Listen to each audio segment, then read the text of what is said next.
ممتاز ادیب شاعر district officer راجہ مختار احمد سگروی صاحب نے بھی اسوار مقدس وہاں کا سفر کیا، لکھا۔ میرا ارادہ بھی ہے لکھنے کا، لیکن وقت ساتھ نہیں دے رہا۔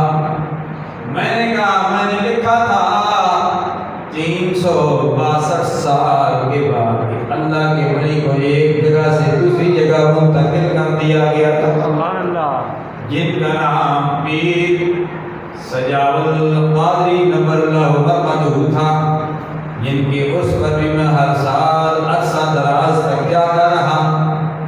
پیر صاحب ترکا سرکار سے بھی فیض لیتا رہا، ترکا سرکار پیر صاحب سے سوٹیاں بھی کھاتا رہا۔ وہ ڈنڈے مارا کرتے تھے، بڑے بڑے سیاستدانوں نے، وزیر اعظم نے بھی ان سے ڈنڈے کھائے، مجھے بھی انہوں نے ڈنڈا مارا۔ پیر صاحب ترکا سرکار بھی، رحمت جان سرکار بھی علیہ رحمت دنیا فانی کو چھوڑ کر چلے گئے۔ پیر سجاد قادری صاحب بھی دنیا فانی کو چھوڑ کر چلے گئے، لیکن جانے کے بعد 362 سال کے بعد جب تربیلا ڈیم بن رہا تھا، انہیں یہاں سے مانسہرہ شریف سجادت شریف میں منتقل کیا گیا۔ لوگوں نے دیکھا کہ 362 سال کے بعد بھی پیر سجادت قادری کا چہرہ چمک دمک رہا تھا۔ اس پر میں نے چھوٹا سا کتاب لکھا جس کا نام ہے مرجع خلائق، مرجع خلائق۔ فرمائیے اللہ کی ولی من عمل صالحا من ذکر او انثى وهو مؤمن فلنحيينه حیاتا طیبہ۔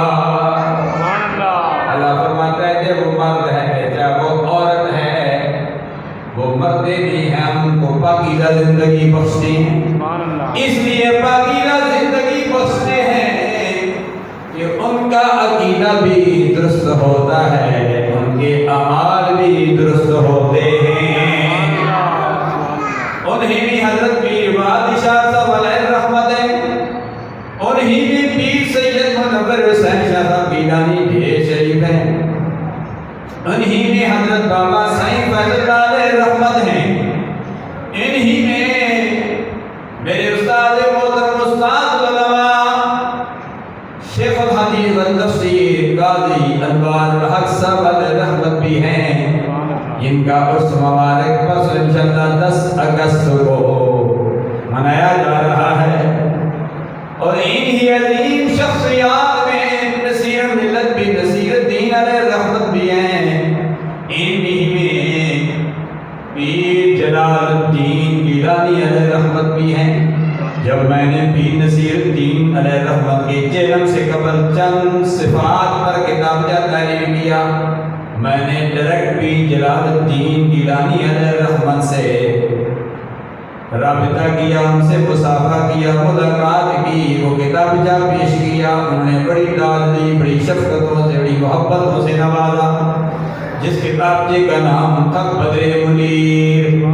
اور یہ بدر منیر نام رکھا بساط شریف سے شیخ الحدیث پیر بخش صاحب علیہ رحمت جو بساط شریف میں آرام فرما رہے ہیں۔ یہ وہ اللہ کے ولی ہے جو زندہ ہے، جن کی نسبت اس ماہ مقدس کے ساتھ ہے۔ پیر میر علی شاہ صاحب علیہ رحمت کی نسبت بھی اسی ماہ مقدس کے ساتھ، داتا علی بیلی علیہ رحمت کی نسبت بھی اسی ماہ مقدس کے ساتھ، کشتہ عشق مصطفیٰ اعلیٰ حضرت عظیم البرکت کی نسبت بھی اسی ماہ مقدس کے ساتھ۔ ایک ہستی نہیں، متعدد ہستیاں ہیں جن کی نسبت اس ماہ مقدس کے ساتھ ہے، جو ظاہری طور پر ہماری نظروں سے